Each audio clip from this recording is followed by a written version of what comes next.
Je jure d'être fidèle à la Constitution, de respecter et de faire respecter les règlements de la Chambre des députés. Et après place immédiatement au fauteuil. Immédiatement au fauteuil. Merci beaucoup.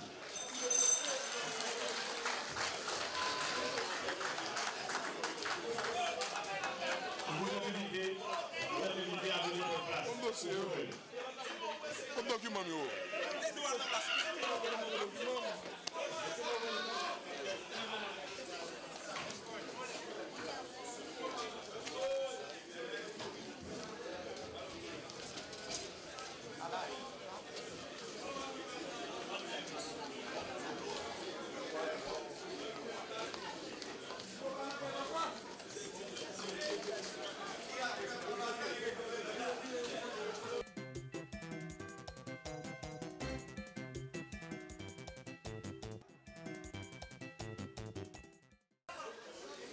Je jure d'être fidèle à la Constitution, de respecter et de faire respecter les règlements de la Chambre des députés. Le vice-président Romuald Smith a été acclamé, élu vice-président aux affaires administratives. Monsieur le vice-président, vous allez répéter après moi. La main droite. Je jure d'être fidèle à la Constitution. De respecter et de faire respecter les règlements de la Chambre des députés. Et le seul candidat à ce poste. Je jure d'être fidèle à la Constitution. De respecter et de faire respecter les règlements de la Chambre des députés. Je vous invite à prendre place, monsieur le questeur. Le collègue des collines a été l'unique candidat au poste de premier secrétaire. Levez la main droite, vous allez répéter après moi, puisque vous avez été le seul candidat à ce poste. Vous êtes déclaré vainqueur. Je jure d'être fidèle à la Constitution, de respecter et de faire respecter les règlements de la Chambre des députés. Je jure de respecter. Je jure d'être fidèle à la Constitution. De respecter et de faire respecter les règlements de la Chambre des députés. La députée Ogline Pierre étant unique candidat à ce poste, elle a été déclarée vainqueur. Je jure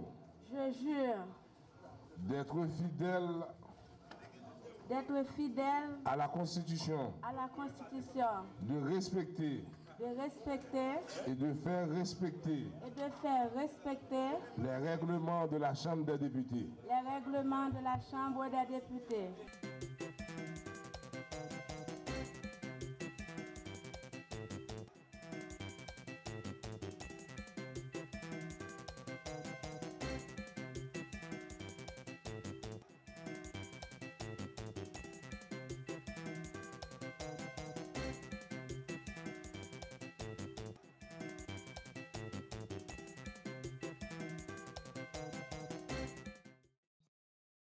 Mes chers collègues, en ce jour de gloire pour nous tous, je salue mes collègues du bureau qui ont bénéficié, comme moi, la confiance de l'Assemblée.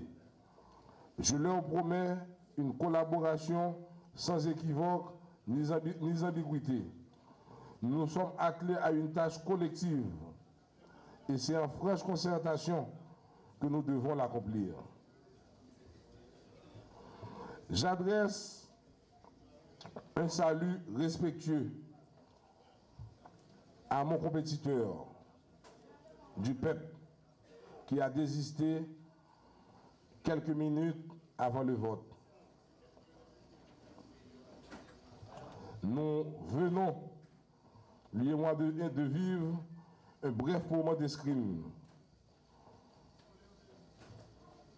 Je présume qu'il ne me refusera point les lumières de son savoir et de son savoir-faire, ni les sagesses de sa maturité parlementaire dans mon délicat cheminement sur les voies de la présidence. Ce même discours,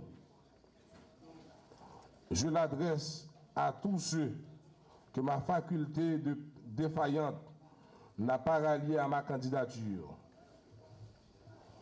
et qui n'ont pas voulu, au cours de la campagne électorale, voter pour moi. Parce que je suis homme vertical dans mes convictions, attaché sans aveuglement à mes idéaux et à mes alliances. J'admire la verticalité et la rigueur correspondante de l'adversaire, mais j'admire tout autant, sinon davantage, cette magnanimité de la déconvenue qui sait admettre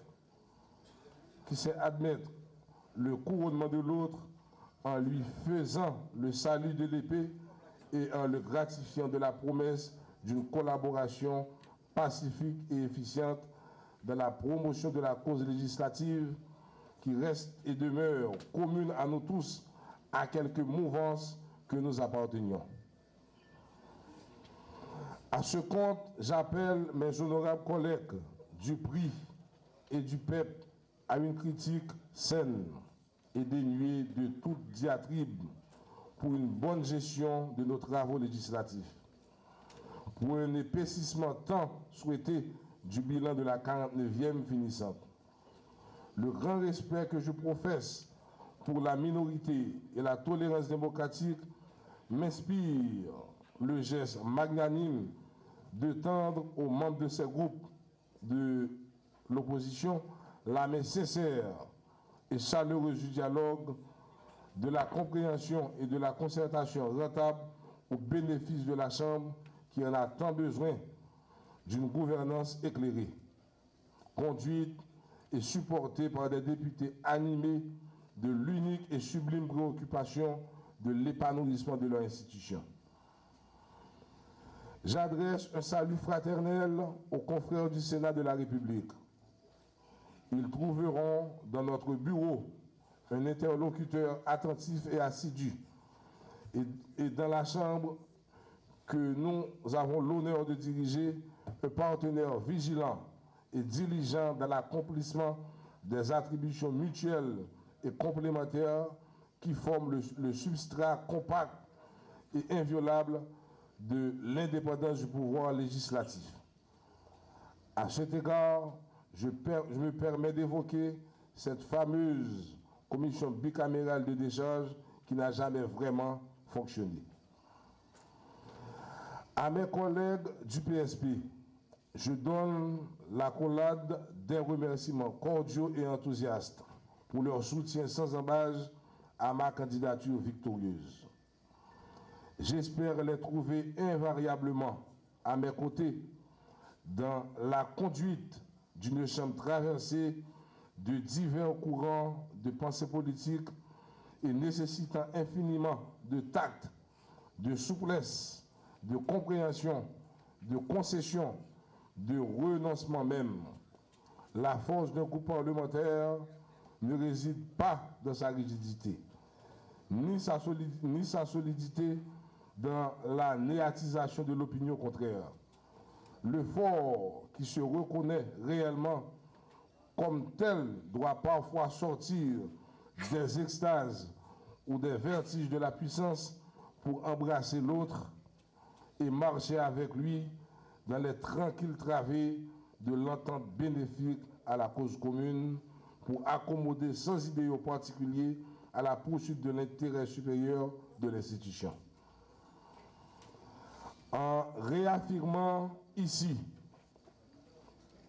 mon appartenance indéfectible au groupe de la majorité, PSP.